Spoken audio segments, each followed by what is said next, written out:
Saudações, meu nome é Rodrigo Malheiros, aqui é o Cinema com Literatura e vamos falar sobre The Batman. Em maio de 1939, Bob Kane e Bill Finger criaram o Batman, o Homem-Morcego.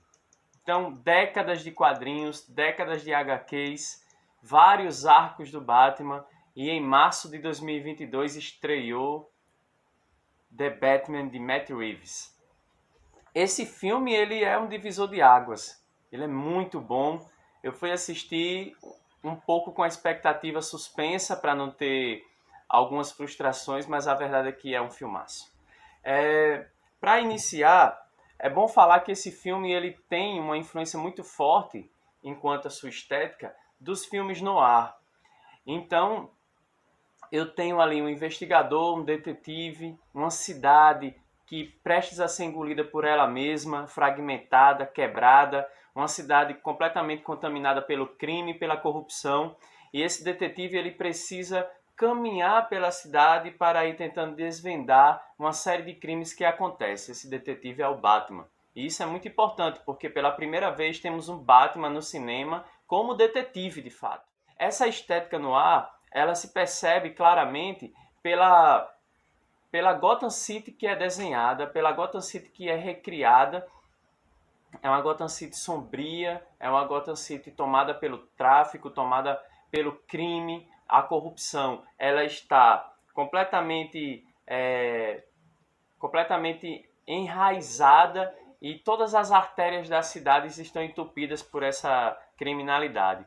O Batman aqui é o Batman do ano 2, isso é dito no próprio filme, é o segundo ano do Batman.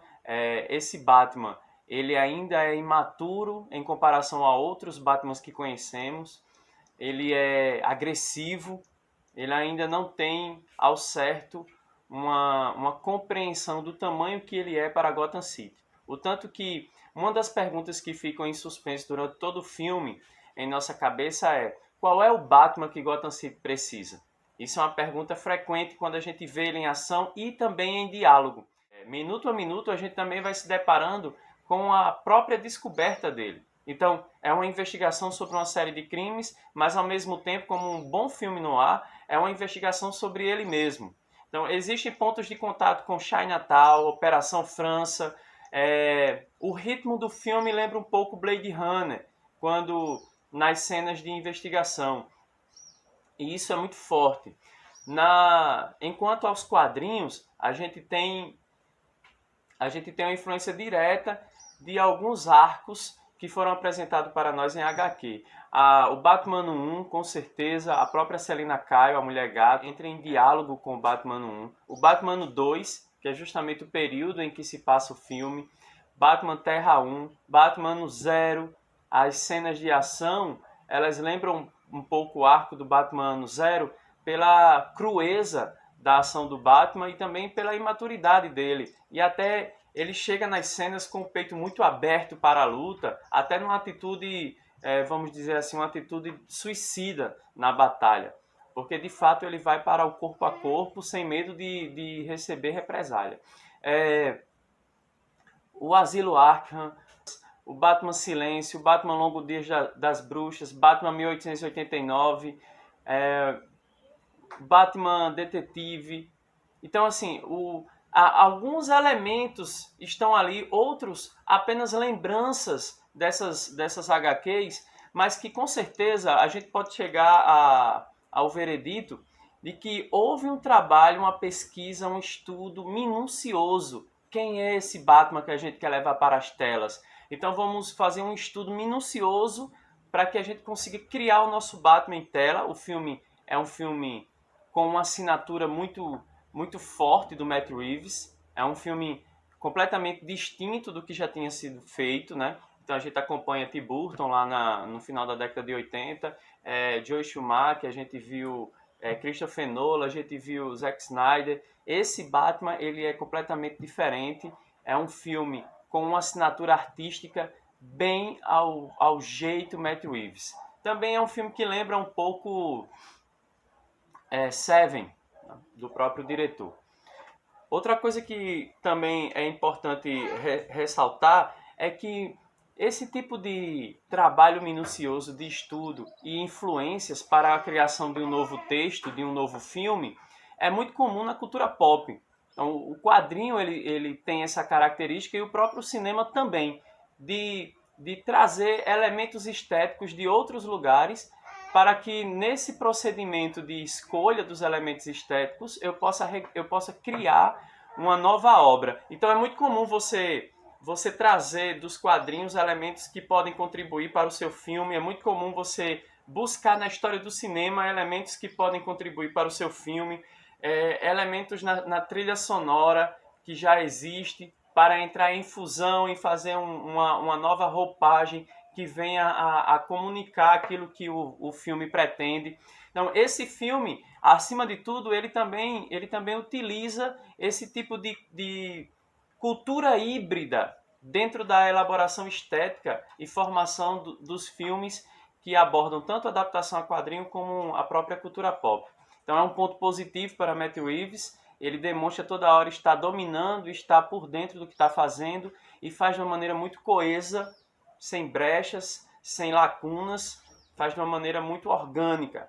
O filme ele tem quase 3 horas de duração e é um filme que passa aos nossos olhos sem nenhum tipo de cansaço. Outro ponto que é importante antes de entrar propriamente na narrativa é a maneira que se constrói a Gotham City.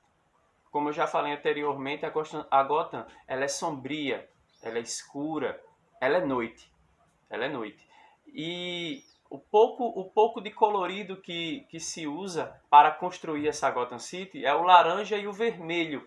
Então entra em contraste aí a falta de luminosidade e a luz laranja meio avermelhada para criar um contraste. O Batman está ali, como é dito no começo do filme, ele não pode estar em todo lugar, mas ele pode estar nas sombras de Gotham, com a sensação de medo que o criminoso sente ao ver o bate-sinal. Então, esse é o início do filme, mostrando que o Batman, de fato, está interessado em pôr medo para os criminosos, para que eles tenham, pelo menos, uma sensação de que está, a todo momento, a cada segundo, sendo perseguido pelo Homem-Morcego. Essa Gotham, ela está prestes a ser engolida por ela mesma, por tamanha corrupção e desorganização. Eu tenho um submundo, eu tenho uma organização paralela à institucional. Então, Falcone é aquele que domina todo esse submundo, que é dominado também pelo tráfico da droga chamada Gota. Eu tenho o mundo institucional, em que poucas pessoas, raríssimas pessoas se mantêm honestas às leis, e a maioria das pessoas que estão encarregadas de aplicar a lei estão corrompidas por Falcone. O próprio filme trata dessa forma, dizendo que há 20 anos o prefeito da cidade de Gotham de fato é o Falcone. E ele não aparece no filme como aquele que transita pela cidade, ele é recluso, ele está no submundo, aquele mundo que consegue, de uma certa forma, governar toda a Gotham City. O Batman é um caso à parte aí, porque ele tem duas características que talvez tenha faltado nos filmes do Batman. Primeiramente, o Batman ele é detetive. Então ele está toda hora investigando uma série de crimes que é orquestrado pelo Charada. E em segundo, esse Batman ele não é ofuscado em nenhum momento pelos vilões. É um Batman que se torna o centro da narrativa, é um Batman que consegue ter fôlego para não perder o seu protagonismo, e nenhum vilão consegue acabar com esse protagonismo. Então, pela primeira vez eu tenho um Batman que toma a cena por completo. E isso é um dado extremamente relevante para esse filme. Outra questão é a própria armadura do Batman. É uma armadura funcional, é uma armadura que tem sempre uma resposta na batalha, uma resposta adequada. Então, os braceletes estão armados, o peito está armado com uma espécie de colete que suporta tiros. A próprio símbolo do Batman serve como shuriken na luta. O cinto de utilidades é usado a todo momento. Eu tenho cenas de luta franca, de luta bruta, porque esse Batman é um Batman virulento, é um Batman que tem uma pulsão de vingança muito forte quando ele atua. nas suas lutas, nas suas batalhas. Eu tenho um Batman que voa, eu tenho um Batman que vai sobrevoar, eu tenho um Batman que vai lutar francamente, eu tenho um Batman que utiliza o Batmóvel numa perseguição, diga-se de passagem, é um capítulo à parte, é incrível a cena de perseguição do Batmóvel. Lembra a Operação França, né? Mais uma vez uma referência a um filme noir. Eu tenho um Batman que ele está também na moto, eu tenho um Batman que está em investigação, eu tenho um Batman que ele parte para um cuidado maior na hora de espionar. É um Batman que utiliza umas lentes, que é uma espécie de câmera que vai mapeando tudo que está vendo. Então ele tem uma armadura, ele tem uma roupa extremamente funcional para o filme. E tudo isso está ligado ao filme, e a trama necessita tanto das personagens que estão envolvidas, como também desse Batman. E por fim, nessa primeira parte do nosso vídeo, dividiremos em dois momentos. O Bruce Wayne é de uma interpretação digna de aplausos por parte de Robert Pattinson. Bruce Wayne ele é curvado. Bruce Wayne ele tem um olhar desesperançoso. Bruce Wayne ele é recluso. Bruce Wayne está com o corpo travado, como se estivesse represando toda a raiva que ele sente, toda a vontade de se vingar. Então, o Bruce Wayne que a gente vê no filme é um Bruce Wayne todo travado e represando a raiva dele, justamente tentando interpretar alguém que não tem esse ímpeto de vingança, para que as pessoas não conheçam. Isso tudo é liberado no Batman. Por isso que o Batman ele age de uma maneira extremamente brutal nesse sentido, porque ele vai com tudo mesmo. Ele está ali represando por muito tempo quando ele atua como Bruce, então quando ele vai como Batman, ele vai para conseguir colocar para fora tudo isso que é represado. O Bruce Wayne ele me lembra um pouco, no processo de interpretação por Robert Pattinson, ele me lembra um pouco Daniel Day-Lewis no filme Lincoln, que tem poucas possibilidades de interpretação, justamente porque o personagem não lhe dá essas ferramentas, e ele coloca tudo no corpo, né? O peso de uma responsabilidade sobre uma nação que é colocado nas costas, e ele começa a se encurvar, ele começa a se enrijecer, como se estivesse contendo uma tensão muito forte. E isso me lembra um pouco a atuação, a forma de atuar de Daniel Day-Lewis. Então é um ponto extremamente positivo para o filme. Vamos falar depois sobre a narrativa propriamente dita e outros personagens. Esse é o primeiro momento do nosso vídeo e fique esperto aí para o próximo. Até mais!